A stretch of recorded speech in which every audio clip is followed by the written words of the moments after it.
Okay. Well, welcome everybody. I'm very excited to have so many people attending this session. This topic came up. There were a few of us that attended the Kansas Nurse Educators Conference at the end of July, and one of the presenters threw up a slide about what do students prefer, and it said like over 90% of the students preferred lecture, and 97 or 98% of them preferred lectures with clickers. And I thought, well, that's a really interesting statistic. Now, when I went out and did the research for this workshop, I couldn't quite find that study, but there were studies that did say that students, if they're going to have to sit in a lecture, they do like having clickers. And other studies have shown that student performance does improve when students are actively engaged in the classroom, and clickers is just one way to engage them. In the past, you used to have a set of devices, clicker devices, and a lot of times students had to buy them. Now, almost everybody has a phone, so you can use a clicker as a phone. So that's what this session is about. So our guiding questions, what are the benefits of engaging students using a clicker? What are the teaching strategies? What are the best practices? What applications are available? And where can you go to learn more? And so we're going to cover why using the phone, teaching strategies, clicker questions, best practices.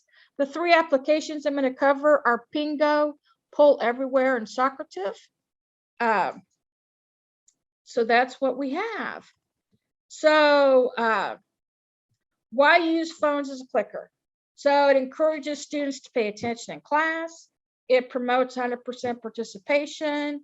It helps assist shy or disadvantaged students to be proactive. It's a way to provide immediate feedback and reinforcement. It can simplify attendance taking. It's a way to automatically record students' answers. And a way to verify students' grasp of important concepts before continuing. And so students, from a student perspective, it adds variety to a session, it's clarifying, it provides feedback to their understanding, and they can find it stimulating. So the big elephant in the room, right? Will students use their phone for other purposes before or after responding to a question? Yes. So right off the bat, what strategies can we employ or adopt to allow students to use their phone as a clicker, but discourage its use for other purposes? So this is a discussion question. I don't know that we can. When we have 80 students, I think it's hard to even know if they're on their phone. Right. So I don't know that we can, other than ask them. But. Right. So we've got the coffee maker going on in the background. I think we're going to turn that off. It's a little bit distracting. The other thing I find is walking around is helpful. Walking around? Yeah, so you can kind of see what they're doing. All right. So setting clear expectations. One of the articles talked about, screens down, flip them over kind of thing. And so it's just something to think about before you go down this path, is knowing it's going to happen, putting strategies in place to kind of address this issue up front. So next, we'll talk about teaching strategies using clickers. So the University of Michigan Center for Research on Teaching and Learning says that advocates that you can use clickers for assessing students' prior knowledge and identifying misconceptions before introducing a new subject, checking students' understanding of new material, using peer instruction, starting class discussion on difficult topics, gathering feedback on your own teaching, recording class attendance and participation. And so on the peer teaching, as an example, a question is presented to the class and students discuss the correct answer before they respond to it. So one of the ways, another way to kind of look at it from the student's perspective is what kind of questions are being posed. And so they see it as feed up. questions that indicate to students what's important to learn and what's important for the exams. And so that's something to think about. You don't want to just, they're going to see these questions as being important. So you don't want to just throw up random questions, just interests, you know. There are questions where they're a little bit deeper that you can help students verify that they correctly understood something or where they may have had misunderstandings. So this is an opportunity if there's areas where students often has misconceptions. Those are a great opportunity to put up a question. Finally, feed forward. It helps students indicate where they need to focus and to allocate their time. And so students benefit from clicker questions directly from the peer discussion and the follow-up discussion of a topic. I also think it really helps, I'll take this off because I'm frame up real quick. I think it helps the instructor with knowing on that feedback part. If you ask a question after kind of presenting the content, if you have an application that immediately shows the results to the class, like only 20% got it right and 80% didn't. Okay, so what is it we don't understand about it? And you can take one step further. Right. I think that feedback to the teacher and the class as a whole is in an immediate way, I think can really help the teaching. So that's just things that I've been on that's been really helpful. Okay, so what kinds of questions? And so Bruff outlined different types of questions. Recall questions, they recall fact, concepts, or techniques. They rarely generate discussion and they don't require higher order thinking skills. Conceptual understanding questions, and this is going back to what are those common misconceptions and addressing those in a question. Application questions. Students are asked to apply their knowledge and understanding to particular situations. So this might include students making a decision based on a scenario, connecting to real world situations, how to implement procedures or techniques, or predicting the outcome of experiments. In nursing, I don't think you do a lot of experiments, but that's just another way of thinking of it. Yeah. Critical thinking questions, student analyzing the relationships between multiple concepts or make evaluations. So this is one where it includes the best answer, but the options all have merit.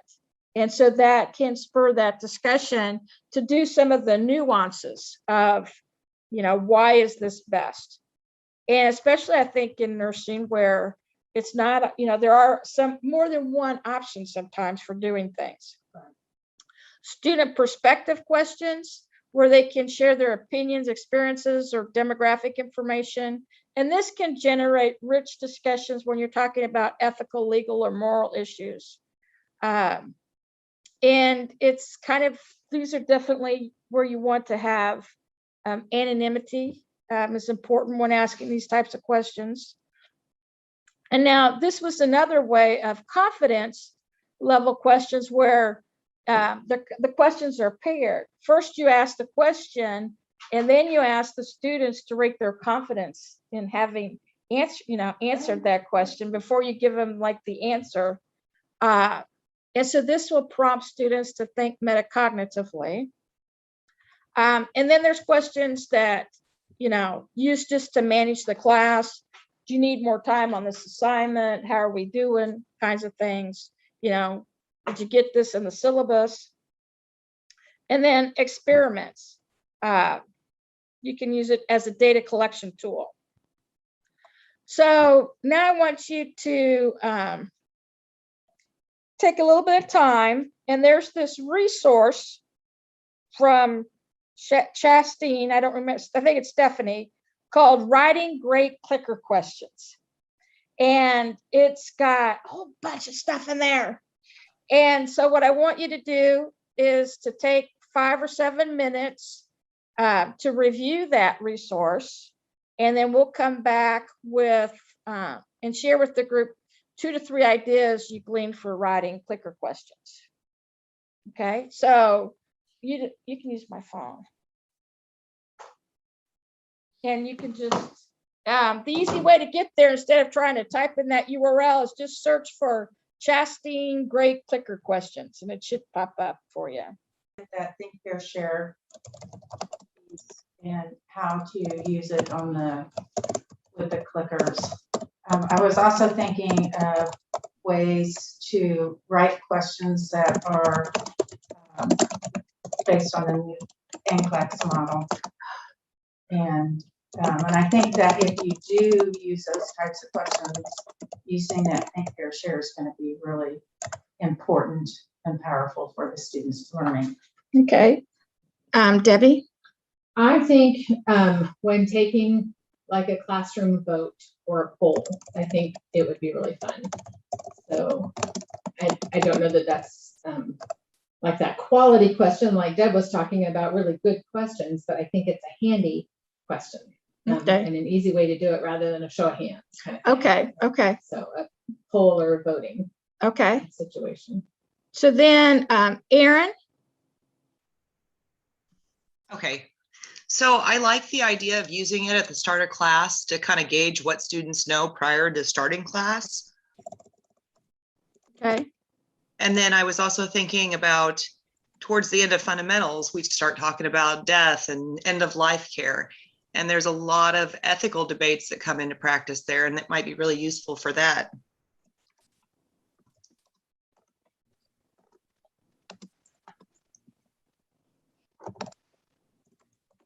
Okay. Marion? Well, I'm thinking I have a class in economics that I have students respond to a bunch of multiple choice questions, and I might use the clickers this time, whereas I didn't last time. I mean, it was a way for them to practice and get used to answering the kinds of economic questions that they might see later. Okay.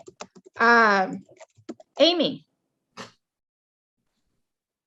I actually already use Poll Everywhere in Kahoot, but something I haven't done before is explain the why.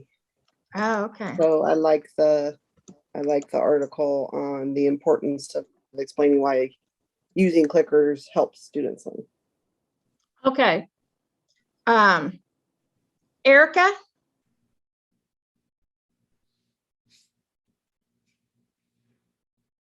Did Erica go away? No, I'm here. I just needed to find my unmute button. Okay.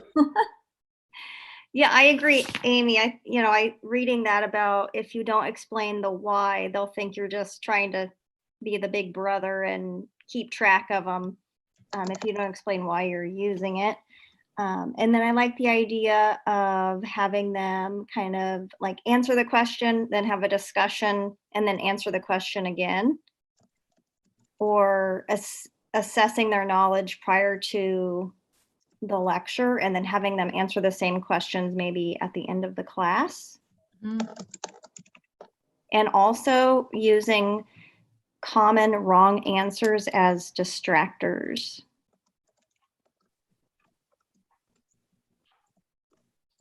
Okay, because that can really hone their critical thinking. Let's see, who's left? Angie, is that? Yep, I'm here. Okay, okay. I hate going last because I kind of agree with everybody's, but I think it will be really beneficial for us, and I'm really excited about using this actually. But I feel like we have a lot of students that have great knowledge to share, but they're just shy or scared to speak up.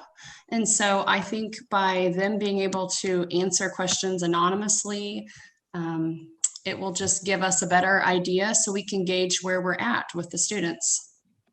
Okay.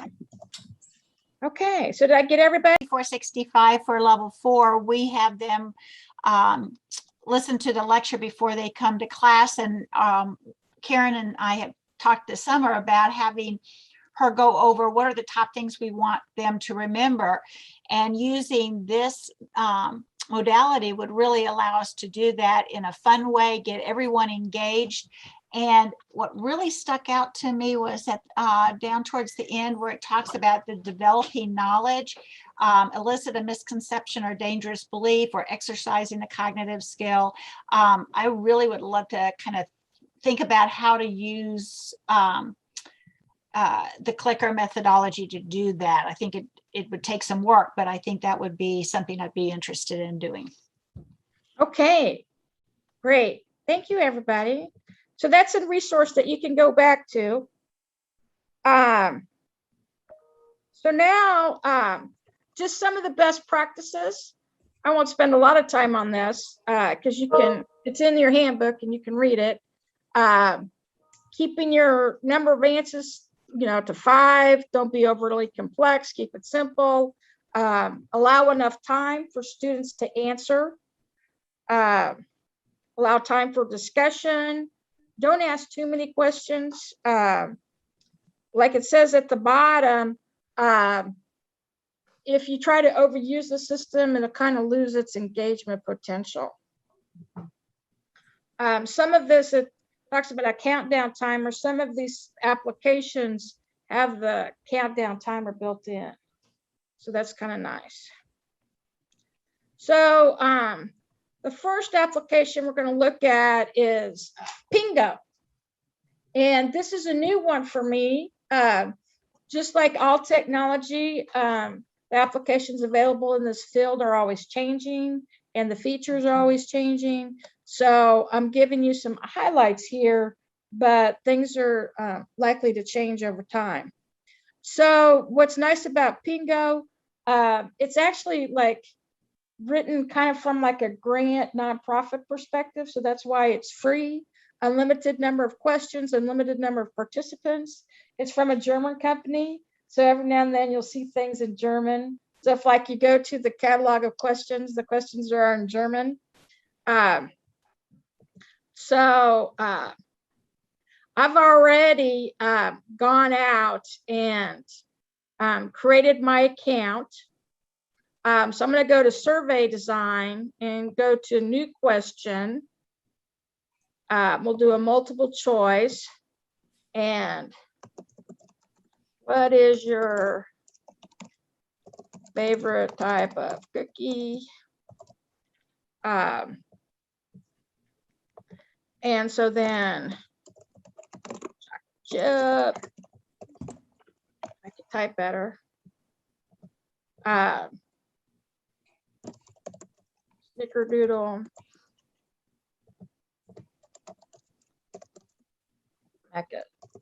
Macadamia nut. Peanut butter. Oh, you want peanut butter? Okay. I was going to put Mexican wedding cake, but we got peanut butter. Okay. So we got my create the question. There it is. And I don't know. I'm going to delete one of these. Don't get confused. Is this the one with the peanut butter? Okay. So now I can go to quick execution, and I have a session out there. I created a session earlier. So using phones for interaction. And so I'm going to start a question from the catalog. And so if you've got your questions queued up, you can just key it over. And so there it is. So what your students do, and they can't see that very well, what you'd see in a PowerPoint is, I'm going to copy this over. So what you'd put in your PowerPoint, insert text.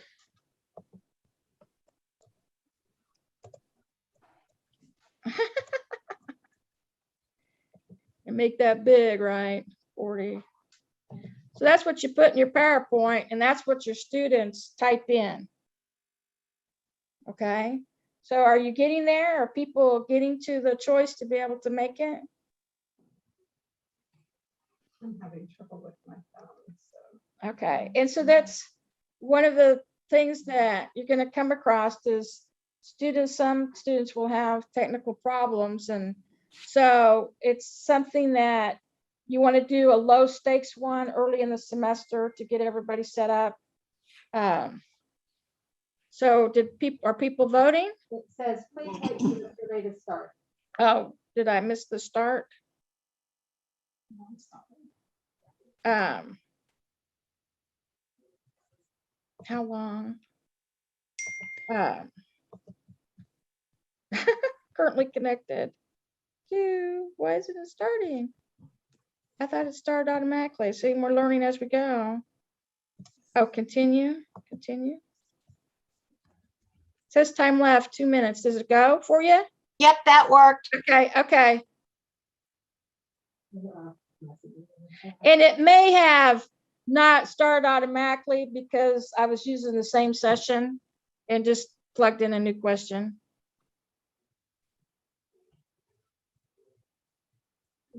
Chat questions down there too. You are. Bingo is Dutch. Okay. Just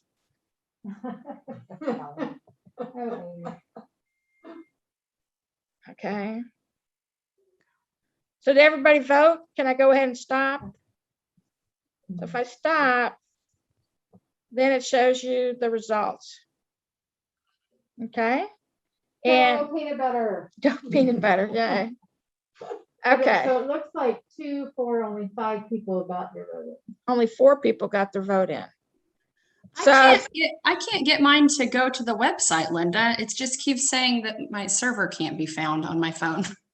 you must have typed it in wrong. I've tried it twice. I'm having issues on my phone too, so. Okay, well, we're going to go on and do another one, and we'll try another one because that's what you're going to get is Hey, people are Linda. gonna be able to connect. Yeah. Hey, Linda, I have a quick question. So the way I got to it and it worked was I just typed in that web address, but what would be the easiest way for this? Is there an app they would download that would take them right to that? Pingo does have an app. So that's kind of what I would recommend is if this is a strategy you're going to use, recommend that the students download the app. Because then they would just type in that number, 935-686. Because otherwise, every question you have to log into that, or once you're logged, No, because once they connect to the session, you can push. This is why I like Pingo. Once they log into the session, you can just keep pushing new questions. I only just have one question in my catalog, but if I had other questions, I can create a new question and I'll push it to you. Let's do multiple choice. Or we can do, okay, so. Hey, Are you Linda, ready? Yeah. is this something that they could log into on their laptops and Yes. do? Yeah. Okay. And that's how I did it. I was on my desktop and it worked fine. I wasn't on my phone. Yes, yeah. Where do I go to? Just trypingo.com or? Here, let me create this question. So now it's the survey's running. You're going to go to, this is where you're going. So it's still the same question. It's the same location. It's just a different question.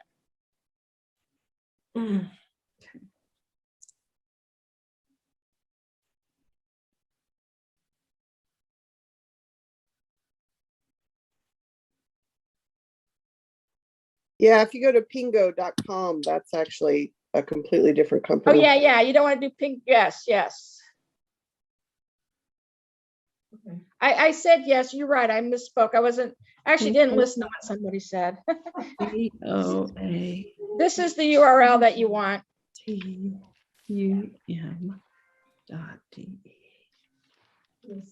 Linda, I actually had to go to pingo.coactum.d and then it asked me to enter the phone number. When I tried to enter do the it as code? it's written, Okay. yeah. When I tried to Okay. go as it's written here, it gave me an error message. Oh, okay. But I was able to go just directly adding that. And then she was able to, so that's another way that you can do it. You can put it in there for like that.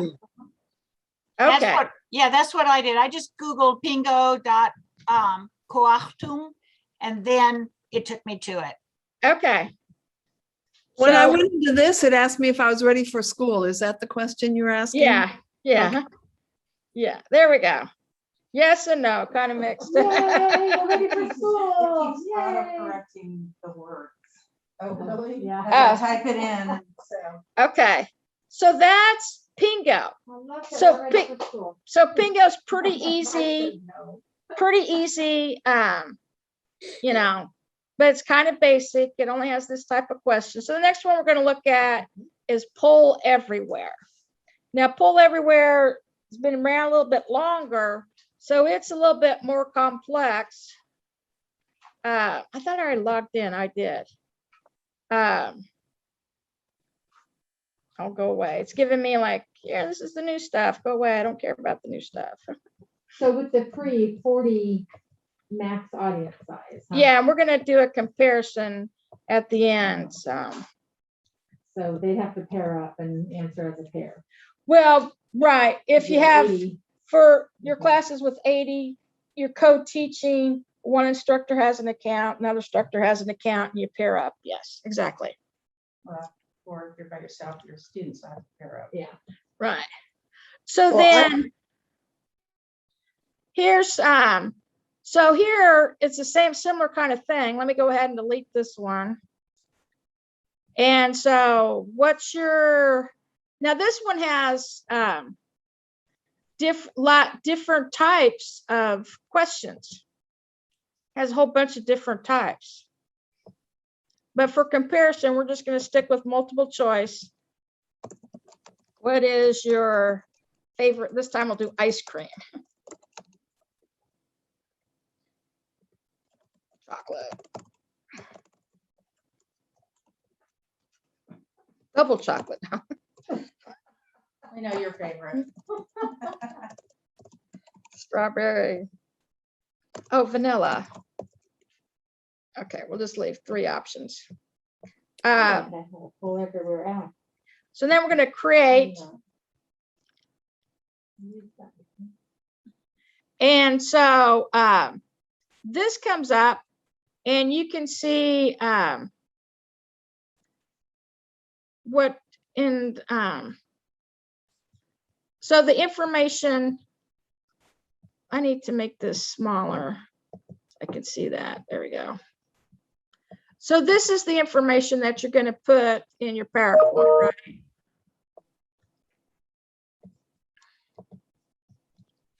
Insert text. So you're going to put http pollev.com/Linda Merillat A223.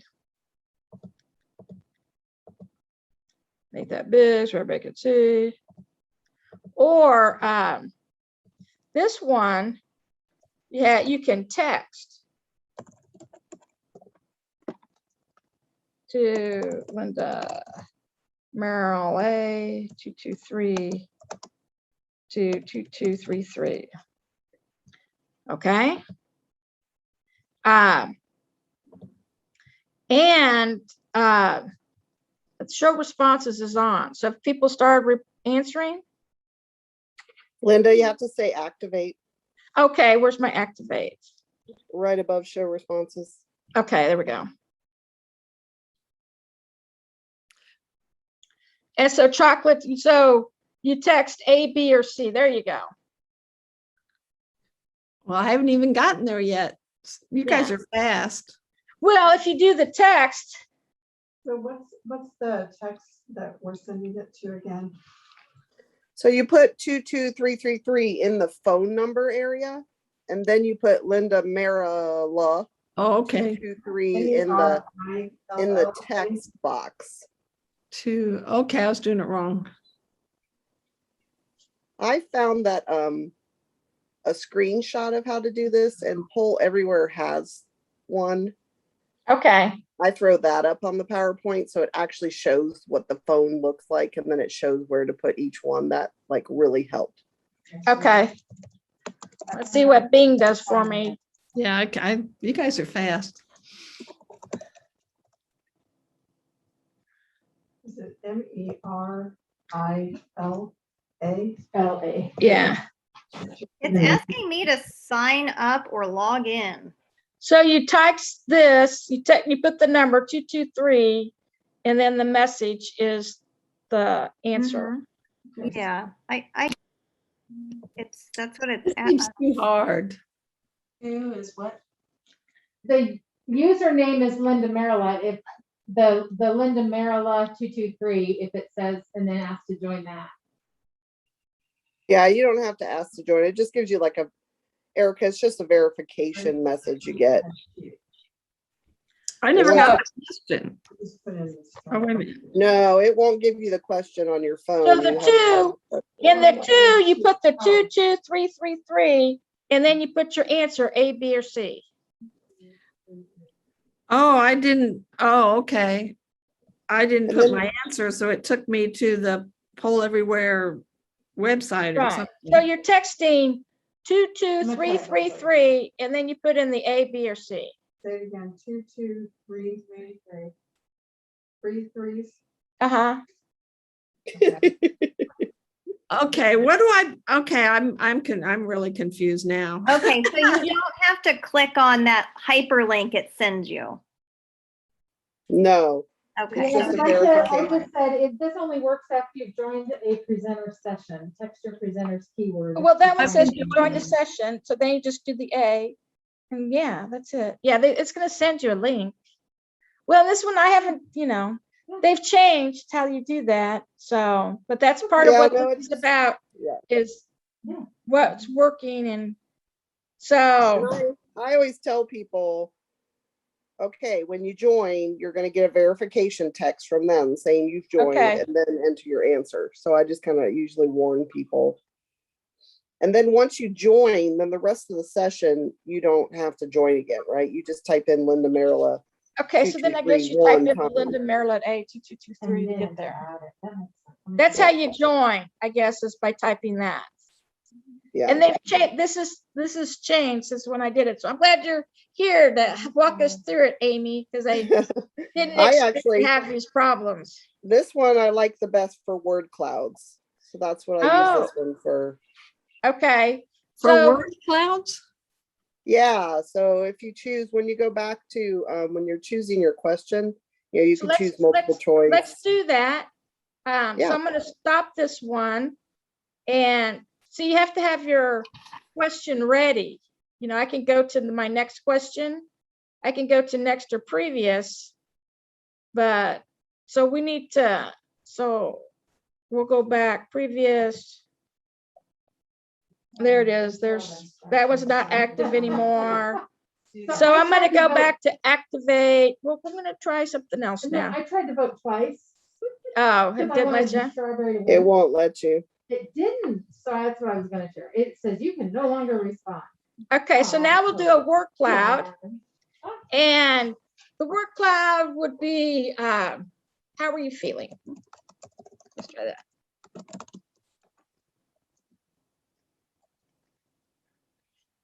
I got that one spelled all right. How are you feeling? So I'm gonna create,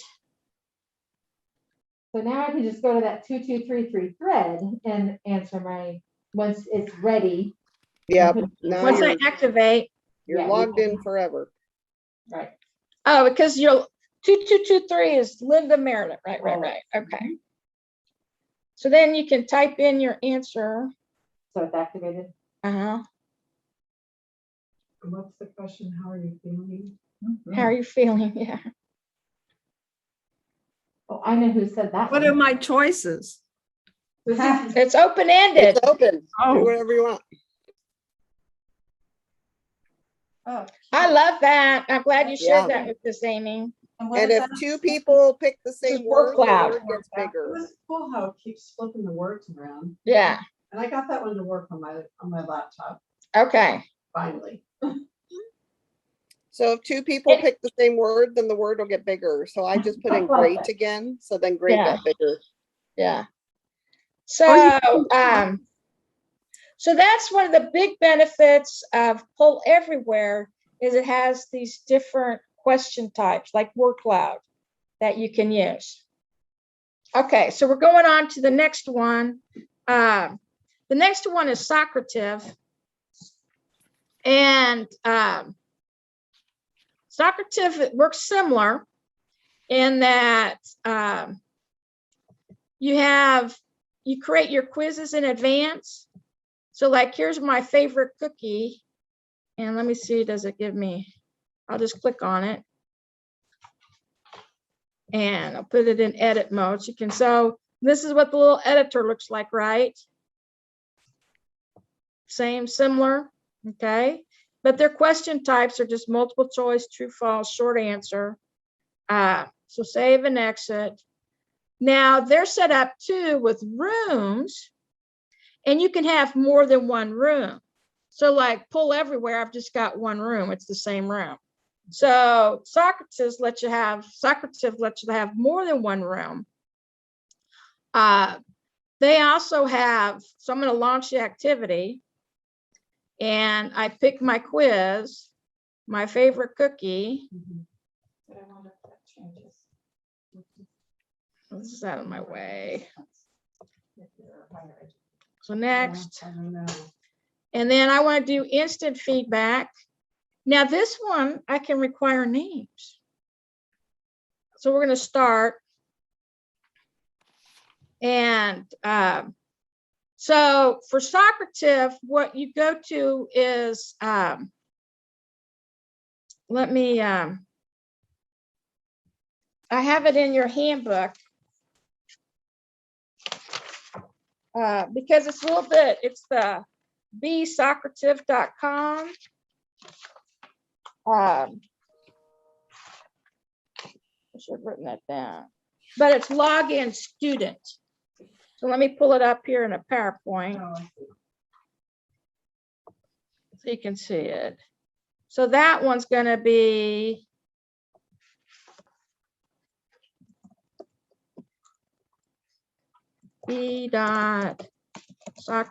b.socrative.com login student.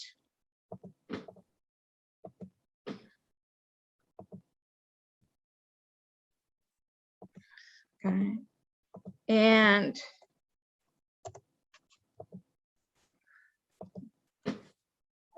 It's asking us for a And- name. I know the teacher's name is Merillat 4057. Okay. So if you're doing Socrative, that's what you type in.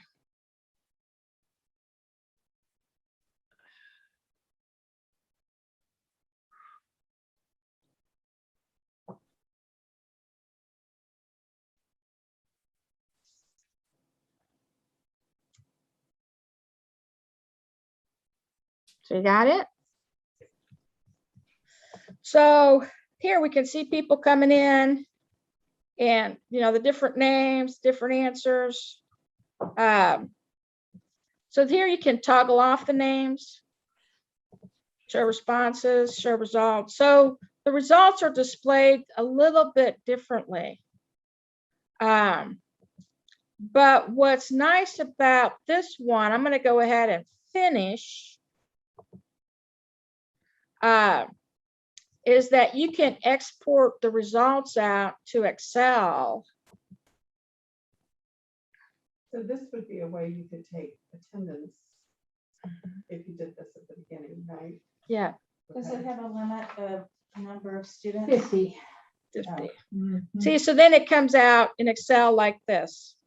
Now, this was also intended that you would like have a mark, if it was a test, you know, they would say whether or not they got the correct answer. We didn't mark one of those as being correct. So that's what you have. So let's go back to our, But what we don't have is any way to make sure that the students use their real name or. right. So it wouldn't be any high stakes, anything, because. Well, they could depends type in on, their friend's name. well, depends on what you're doing. Okay. So, pull everywhere does have an option that you can that you have to pay for, where you can have your students register. And so you can track them that way, but it costs. Yeah. And so for this class, I did just the free options. And so here's a comparison of some of those features. Personally, I think Pingo is the easiest to use. Pull Everywhere is more complex. Socrative, a little bit harder than Pingo. They all have unlimited questions, but the number of students, Pingo's unlimited, but Pull Everywhere is limited to 40 and Socrative's limited to 50 with the free account. But like what we said, you have the opportunity maybe to co-teach with somebody and kind of like pair that way to make it happen. On the fly questions, Pingo supports that very easily, and so does Socrative. Multiple questions in a session, Pingo handles that very easy. Pull Everywhere, Socrative, not really.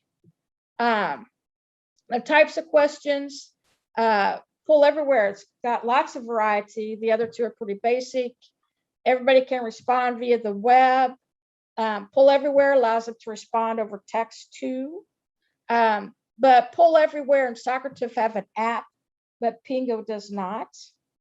And then Socrative has that where you can require student name, you can get report and expert results. Then Pingo is free, so there's no emphasis on upgrading. Pull Everywhere, it seems every time you turn around it's saying, oh, you need to upgrade, you need to upgrade. And Socrative has a little bit of that, but not a lot. So there's, depending on what you want, you know, I can choose different things. So if you had, you know, say you have a class of 80. Yeah. And like for Deb, she teaches the class by herself. So if she had a group and maybe A through K signed into hers, and then she used one for us, for example, and had L through Z, she'd be able to pull. Yeah, and that's what I do, is just Okay. toggle back and forth, Okay. alternate. Because they'll still be engaged if they're not doing it at that point in time. So, or you can pay. Or can you have, or could you have them both up and just tell which group and then have the same question going? There's other ways that you can do, there's lots of ways that you can do it. Okay. So what I would maybe do is have two questions back to back. Okay, group A, you answer this one. Okay, group B, you answer the next one. You know, so they both feel like, you know, they're equally engaged. So there is another one out there, Top Hat, that has a basic free one, but They are annoying in emails though. They email you 20 times a day. yeah, they're about selling Top Hat to the university. Yeah, and I just delete. Yeah, so I just might have kind of, blocked them. I was so tired of getting emails. There is one, I was in a presentation with Mountain Measurement, the group that does the NCSBN reports for us. And they gave a presentation on some assessment stuff. It was just last week, but they used a thing called Menti, and it was menti.com, MENTI. It was really cool and it was really fast. And so it was one I haven't had time to go to their website to look at it, but that was, I think she said there was a free option and then there was a pay option too. So I'm sure there's with any. So that would be another one I'd be interested in looking at. yeah, there are others out there. These are the three that floated to the surface. Yeah, no, for this me. was just one as a participant they used, and I was like, oh, that's kind of cool. So then as So I got on our phones and answered their questions. as our final reflection, okay, so how can you have students use phones as a clicker in your class? Which applications should I use? What types of questions will I ask? And what other information do I need to move forward?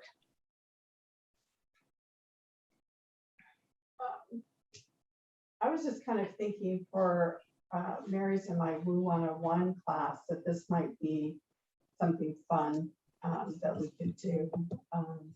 Number one, to kind of get to know everybody, but also, you know, as we're introducing different nursing concepts along the way to these pre-nursing students, we could try and do something like that. So Well, and I know Farm, Michelle Hoisey uses Kahoot a lot. And I've, been in her class when she's had those up, and they do have a lot of fun with Kahoots. It does have a little annoying music that goes on in the background that you can't get rid of. You can turn off the music. Oh, you can? We'll have to show Michelle how to do that. Yeah, there's other songs too, because the one song, it's like a worm brain worm. Yes, it's terrible. But anyway, but the students use that and it's pretty fun.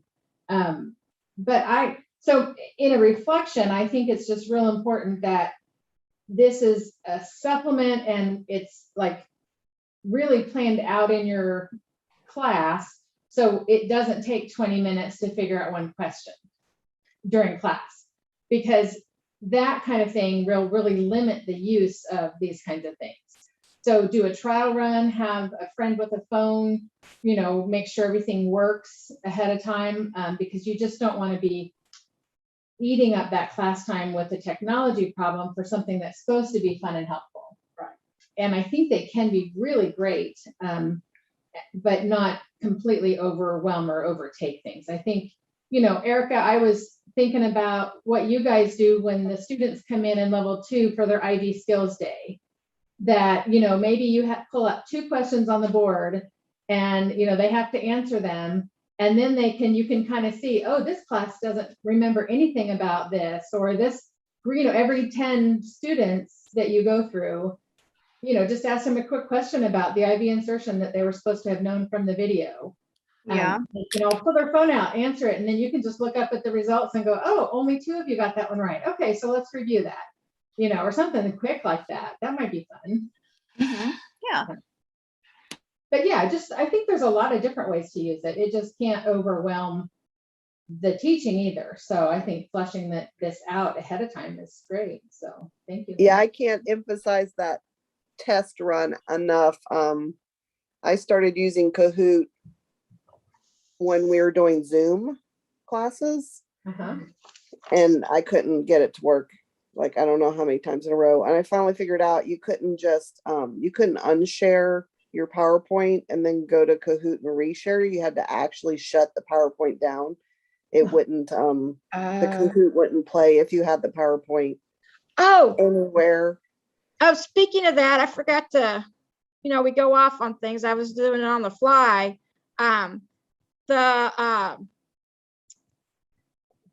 Poll Everywhere has a PowerPoint integration that you can go to Poll Everywhere and you can log in.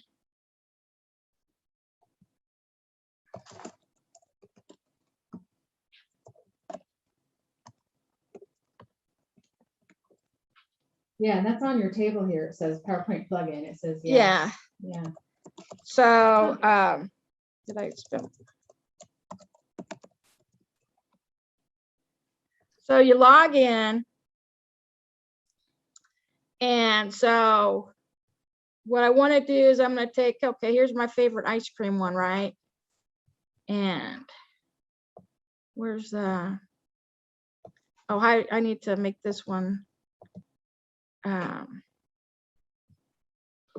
make these big. Okay, so I guess I'll do how you're feeling. And insert slide. See, I selected it and I could do an insert slide. Go back to activities. And so here it is on my thing. And you had PowerPoint opened up. Yeah, yeah. And so then it's just embedded with there and it'll automatically kick off when you get to that slide. Well, it'll go to whichever activity you have active in your Poll Everywhere account. So the kicker is that I believe you have to have this Poll Everywhere app installed on the computer that you're presenting on as well. And that could be why you can't get it to go. No, you don't have to have it installed, but you do have to have it open. Does that make sense? You have to have it open? Okay. Yeah, you have to be on the website in a different window. Okay. Okay.